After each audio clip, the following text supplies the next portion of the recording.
যে জনাব তুফি অ্যাপ থেকে আমি গুলাব প্যাটেল। এখানে আমরা শিখব কিভাবে শিক্ষার্থীদের ফি যুক্ত করতে হয় এবং কিভাবে একক শিক্ষার্থীর বকেয়া ফি পরীক্ষা করতে হয়। আমরা ইতিমধ্যে শিখেছি কিভাবে শিক্ষার্থী যুক্ত করতে হয়, শিক্ষার্থীদের প্রোফাইল দেখুন এবং মার্ক উপস্থিতি। এখন আমরা তুফি অ্যাপের ফি পদ্ধতিটি যাচাই করতে যাচ্ছি। ড্যাশবোর্ডে আসুন। এখানে আপনি পেন আইকন সহ ফি টেক্সট পাবেন। সেই আইকনটিতে ক্লিক করুন এবং অ্যাপ আপনাকে তিনটি বিকল্প প্রদর্শন করবে। প্রথমটি ল নতুন ফি, দ্বিতীয়টি হচ্ছে ডুড ফি, তৃতীয়টি ল সংগৃহীত ফি। এখন আমরা যুক্ত করতে যাচ্ছি শিক্ষার্থীদের জন্য নতুন ফি, সুতরাং নতুন ফি যুক্ত করতে ক্লিক করুন। এখানে অ্যাপ্লিকেশনটি আপনার সমস্ত শিক্ষার্থীর তালিকা প্রদর্শন করবে। আপনি নাম অনুসারে অনুসন্ধান করতে পারেন এবং ব্যাচ দ্বারা ফিল্টারও করতে পারেন। আপনি যে ফিটি যুক্ত করতে চান তা তালিকা থেকে যে কোনো শিক্ষার্থী নির্বাচন করুন। শীর্ষে অ্যাপটি আপনাকে শিক্ষার্থীদের সম্পর্কে কিছু প্রাথমিক তথ্য প্রদর্শন করবে, যেমন ফি এর ধরন এবং ফির পরিমাণ এবং পেড ফি তালিকা যদি পাওয়া যায় তবে। এবার স্ক্রিনের শীর্ষে উপস্থিত প্লাস আইকনটি ক্লিক করুন। অ্যাড আইকন অ্যাপ্লিকেশন ক্লিক করা একটি নতুন অ্যাড ফি ডায়লগ খুলবে। প্রথমে প্রদানের তারিখ নির্ধারণ করুন, তারপরে ফি শুরু করার তারিখটি নির্বাচন করুন এবং তারপরে ফি এর শেষ তারিখটি নির্বাচন করুন। তারপরে পরিশোধিত পরিমাণ সেট করুন। তারপরে প্রযোজ্য ক্ষেত্রে ছাড় ছাড়ুন। তারপরে নগদ, গুগল পে বা চেকের মতো পেমেন্ট মোড সেট করুন।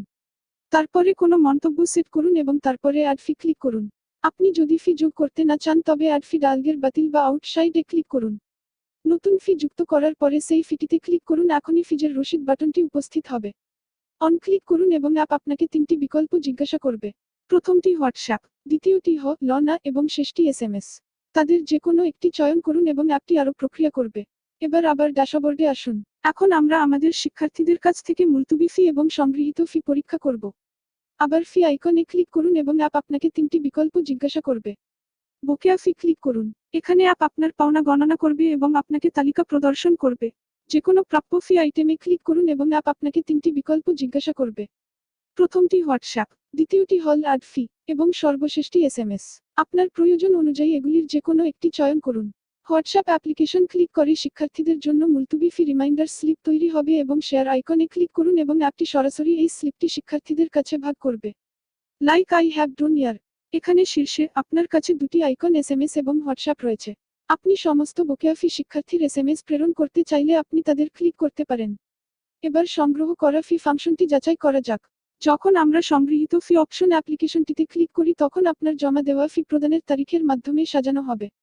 ফি প্রদান সম্পর্কে কিছু বেসিক ডাটা সহ শিক্ষার্থীর নাম, ফির ধরন, ফির পরিমাণ, প্রদত্ত ফির পরিমাণ, ফি শুরু করার তারিখ এবং ফির শেষ তারিখের মতো।